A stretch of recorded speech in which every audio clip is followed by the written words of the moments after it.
Hello, everyone, and welcome to another episode of The Powerful Man Show. I am your host, Doug Holt, with my co-host, Tim, the Powerful Man Matthews. What's going on, man? What is going on? There's a lot going on, as you know. Yeah. Excited about the idea of coming out to the US for 3 months. As you know, my mind can throw up a lot of questions. I actually was talking about it to the osteopath this morning. I'm like, yeah, I really like the idea of it. It's just going to affect my workflow. I'm going to have to shift it around. I'm really enjoying it. And, I don't want to get up and be working first thing. I want to go work out and, blah, blah, blah. He's like, it was great advice, to be honest. He's like, stop, just stop. Like, whoa. It's like, listen, just get yourself there and figure out all that stuff when you're there. Wow, I love this guy. I like it. Yeah, it's great. And Amelia, check this out. When obviously I was speaking to Amelia about it on Monday night. So we got back from being in Leeds for the weekend. And she was, we'd not had a chance to speak to each other about it. This possibility came up last Wednesday. And anyway, we spoke on Monday. She said, oh, so have you thought any more about going to the US? Are you going to do it? I said, well, yeah, I've thought a little bit about it. The first time I really got to think about it was on the way up to Leeds on the drive. I said, how do you feel about it? Honestly, I feel excited and a bit scared.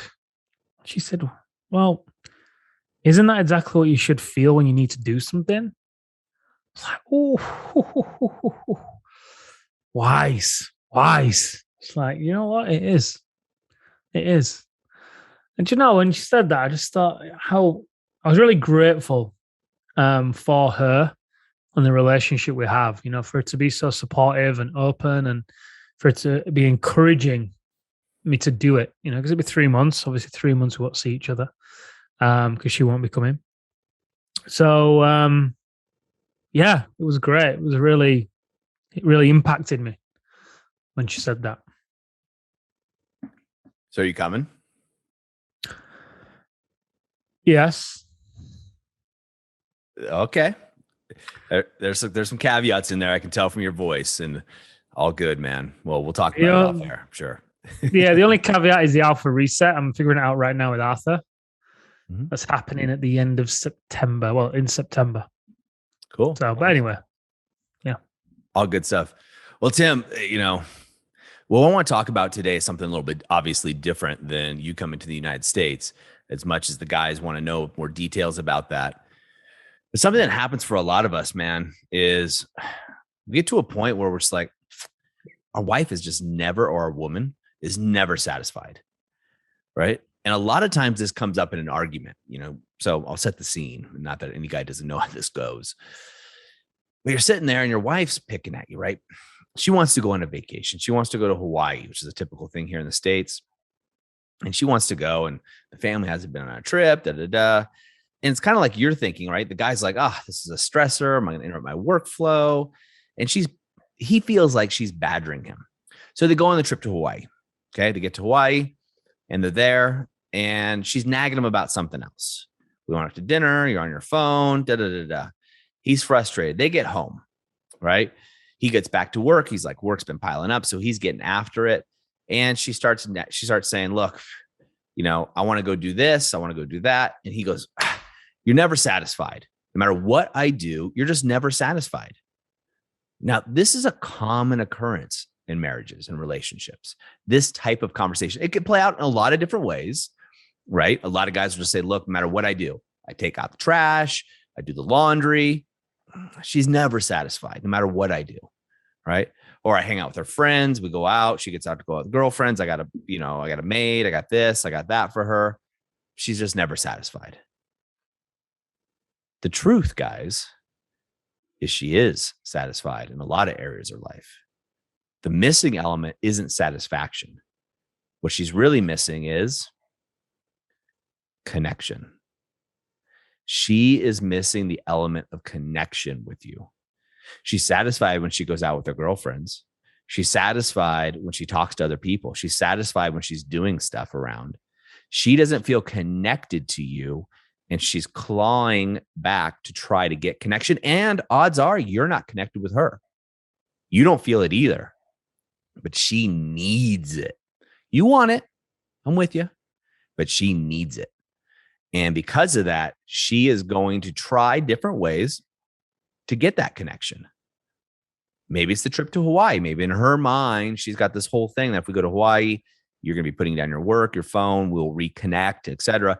And it doesn't happen as well as she was hoping. So she nags you, why are you on your phone? Why are you doing this? She has a vision, and you guys haven't talked about it in real depth of what the outcome is for Hawaii and what it should look like, right? Most people don't sit down and have that conversation. I've learned in my marriage that I better sit down and have that conversation. My wife is on board too. So we know what those expectations are. Like this trip we're going on, we talked about, I'm going down to the coast, right? So I want to go, okay, what are the expectations here? What's your vision for this trip, right? And my wife had a different vision than I did, Tim, different vision, which was great to know and understand. And then I shared my vision with her, which was obviously different than hers. And we met, right? We combined our visions to create something that we hope is going to be beautiful. But either way, the expectations have been set. And the difference is I learned a long time ago when my marriage was struggling that it wasn't about my wife not being satisfied. See, I was providing all the things for her. I was going to all the events with her, right? But that wasn't enough. So I started doing things around the house. I didn't do the laundry the right way. So I changed the way I did it. In fact, I started doing laundry before she asked, and I picked up everything, my clothes, her clothes. I did the dishes. I've talked about this before. Just crazy. It went off and she was never satisfied. And I blew up. Here I am bringing home the dough, so to speak, working, career's going great, 3 businesses at the time, all doing really well. And I'm off by 4 p.m. What friggin' business owner has 1 business is off by 4 p.m., let alone 3 of them? And I'm cooking and I'm cleaning and I'm hanging out with your crazy ass girlfriends, right? Which, and their partners, which some guys are cool, some of them weren't. And I was doing all this and putting myself last, and you're never satisfied. And what I realized, Tim, was there was no connection between us. 3 words. What do you think they are? It could be a lot of 3 words. Yeah, good in this context. Triad of connection.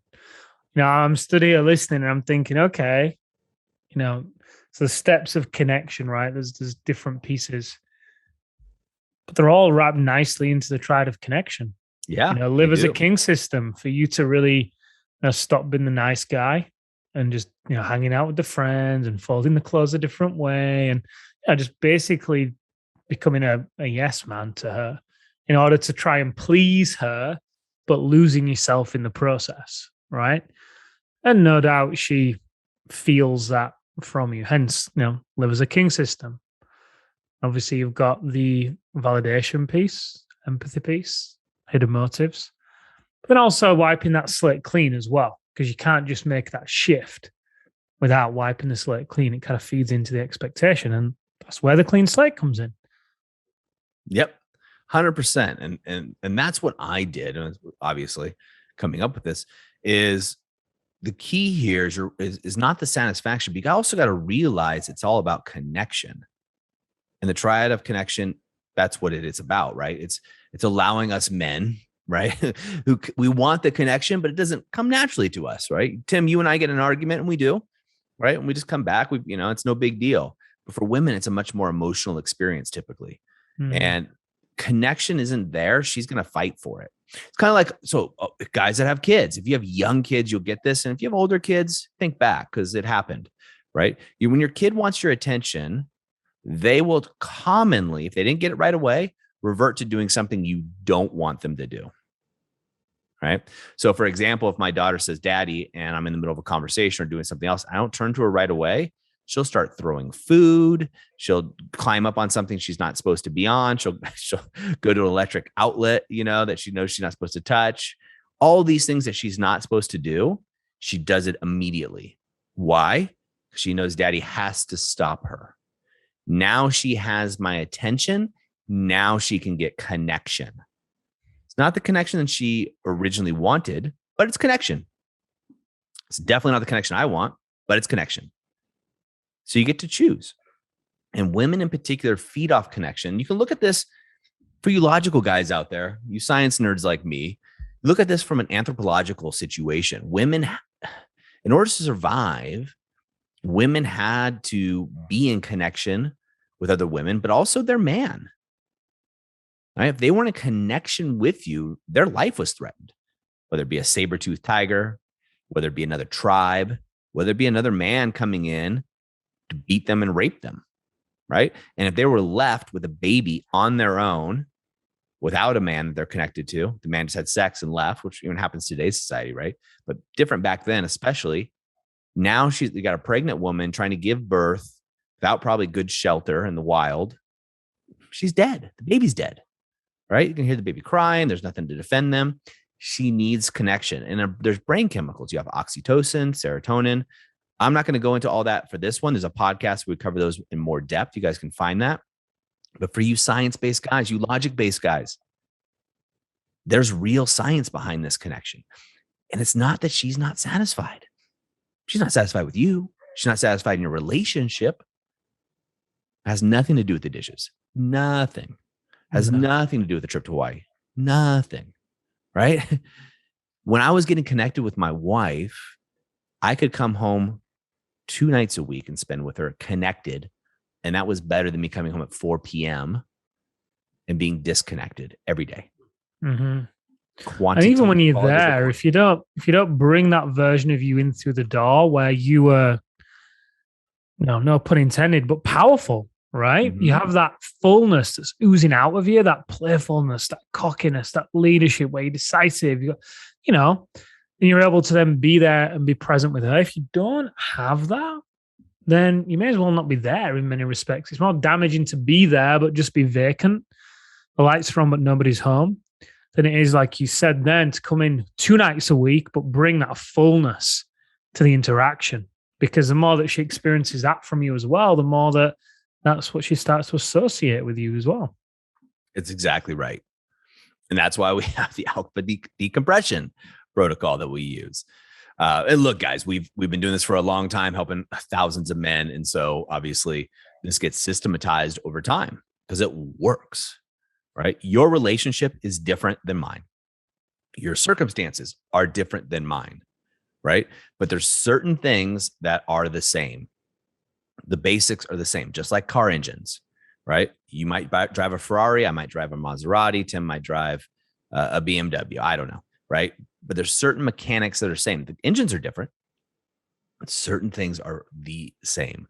And so when you know those, you have your 80-20, right? Going through those. That's why we put the triad connection together, right? We figured it out. This is how you do it. Great. It's never been explained in a book before, at least not anyone that I've ever seen, right? Most of these books and things are going to tell you, just suck it up, man. It'll get better. Hey, do more around the house. Take your wife out and do something special. Get her a really nice gift and some flowers, and she'll be great. That's transitory at best. One night, maybe she's happy. Maybe. Right? Maybe 2. But for most women, you take them out to that nice dinner and the flowers, and they see right through it. They like it, so they'll play along a little bit. But then you have the argument at dinner, and you go right back to where you were, and you're sitting there at a dinner where you're paying $200-$300 for a dinner plus flowers. You got dressed up, you missed the game, all of these things, and you're both pissed at each other. Mm-hmm. That sucks. Connection is what she's looking for. Mm-hmm. Connection. And the right kind of connection, just like my daughter. She's going to get it. Now, if she's not getting connection from you, positive or negative, guess what? She's going to go find that connection somewhere else. Maybe it's with her girlfriends. Maybe it's her parents. Maybe it's another man. She will get that connection. She needs that connection just like you need respect.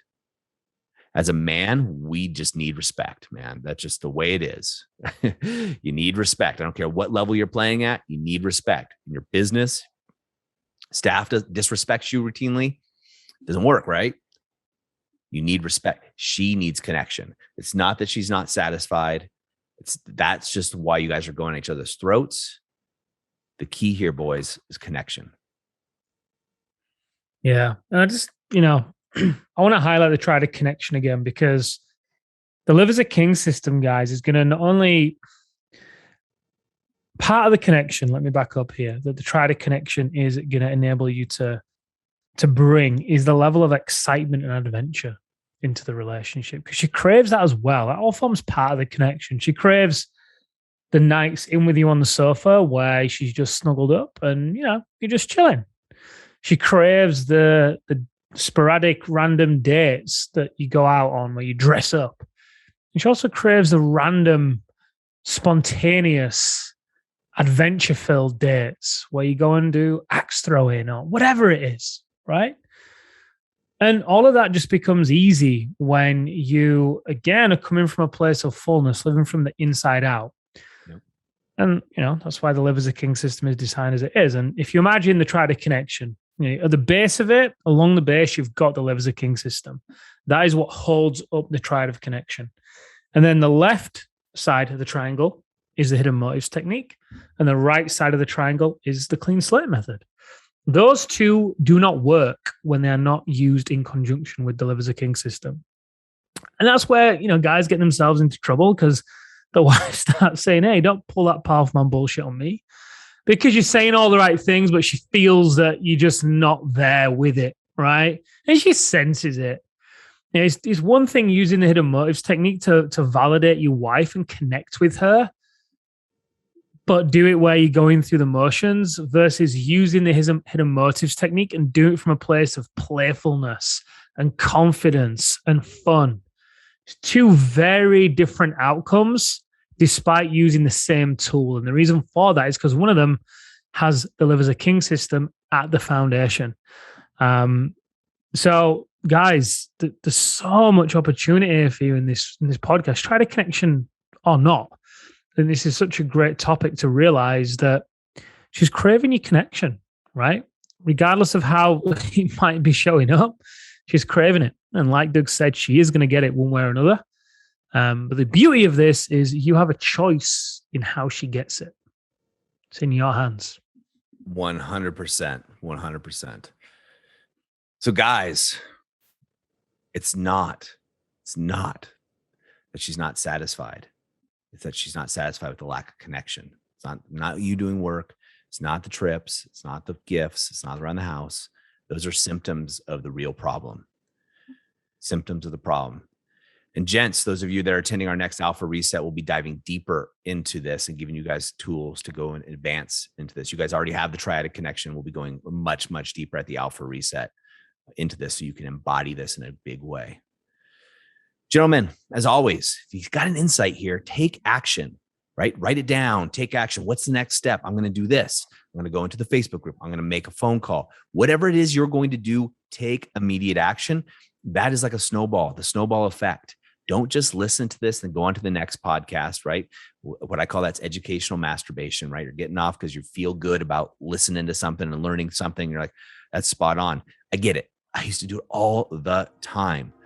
I can tell you from experience, I'm the guy that went down that road and said, don't go down this road, turn around, go back the other way.